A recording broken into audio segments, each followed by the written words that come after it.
Sup, we're on day 2 of the Soylent Get Less Fat Challenge. It's not all Soylent, but I do want to talk about that a little bit today. Maybe a little bit of a shorter video. Got some things to wrap up from day 1 that I kind of hit on. So let's hit it. 400 calories in the Soylent. We kind of covered that yesterday, and I kind of said that it'd be a little bit higher in fat from what I was imagining the breakdown would be. And I was right. It's 21 grams of fat. It doesn't seem to be really any bad fat. There's zero trans fat, zero cholesterol. So they're trying to up the calories and make sure you get enough fat there. And then they're doing 30. They call out 37 grams of carbs on this one, with 9 grams of sugar. So it's going to give you 46 grams of carbs. I would not be breaking those out. But if you wanted to call it, okay, hey, it's only 9 grams of sugar and whatever. It's all carbohydrates. And then 20 grams of protein. Comes in a bottle like this. It's 400 calories. To me, that's a good meal increment. And it's the cocoa. They're calling it cacao. It's chocolate. It tastes pretty good. It's better than strawberry, in my opinion. It's pretty thin too. But I guess if you're it's just what the product is. Now, I did have one for lunch, and that did satiate me pretty well. I was pretty surprised by that. And then, I actually, a friend of mine at work brought me one of the Soylent squares, the 100-calorie squares, and that was really good. That was, again, the chocolate one. I'd get those for sure as part of a strategy. And then I did have some solids. They had a big breakfast at work this morning for the shop that I'm in, the particular unit I'm in, and those guys had all this breakfast food left over. So I picked and chose. I just had a small slice of quiche. I was hungry, so. But I don't feel like I really gorged on any of that stuff. Again, if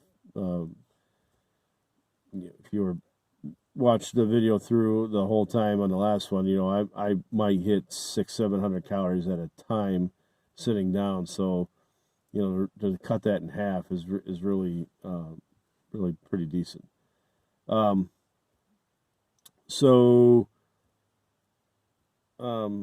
there.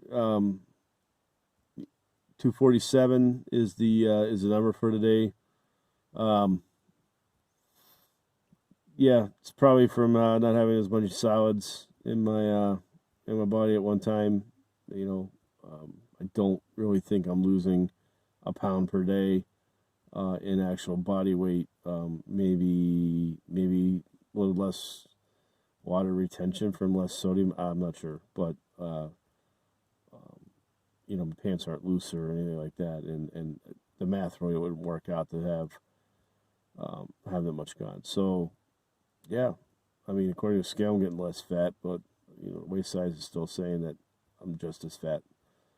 And so, yeah, I'm kind of buying into the whole Soylent meal replacement shake, drink your lunch in a good way type thing. Definitely helps out with the time. I mean, the biggest deal is that it's available and it's there and it's ready to go, and again, it's got to be cheap. So, hammering this thing out. We've got some good progress as far as figuring out what's going to work and what's not going to work. Biggest thing is going to be portions of dinner.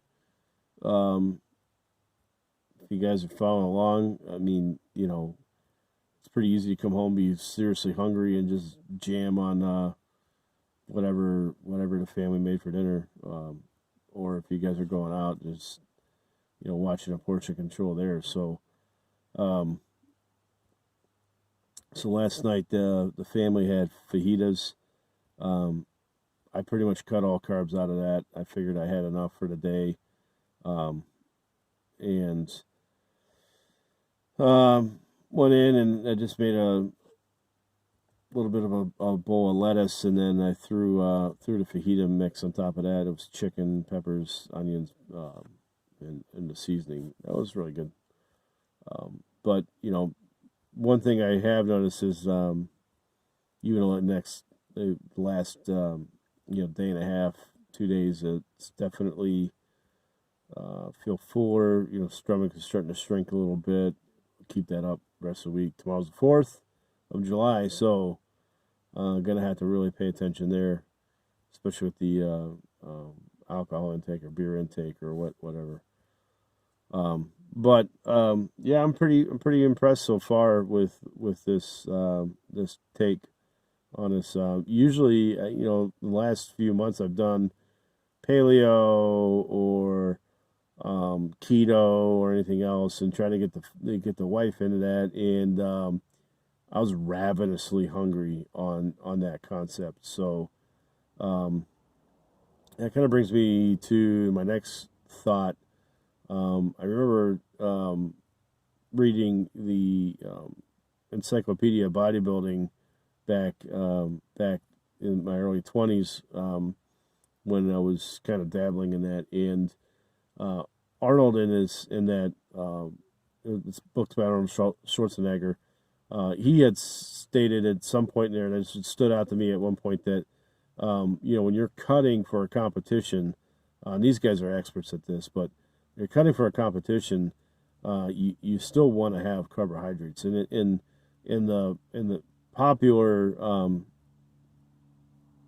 society today, keto, zero carbs, it's all kind of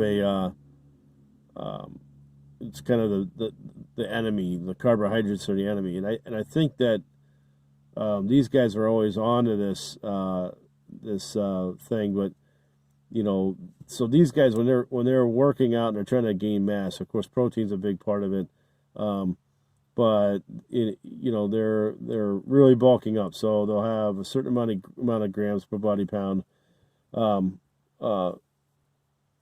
that's where the macronutrients get in it. But they're okay, so, and these guys are usually chemically enhanced with the steroids, testosterone, performance enhancing drugs or whatever, but they're able to really be really anabolic and churn food into mass in a good way. So protein builds muscle, but you have to have a certain amount of carbohydrates to fuel your body too, from the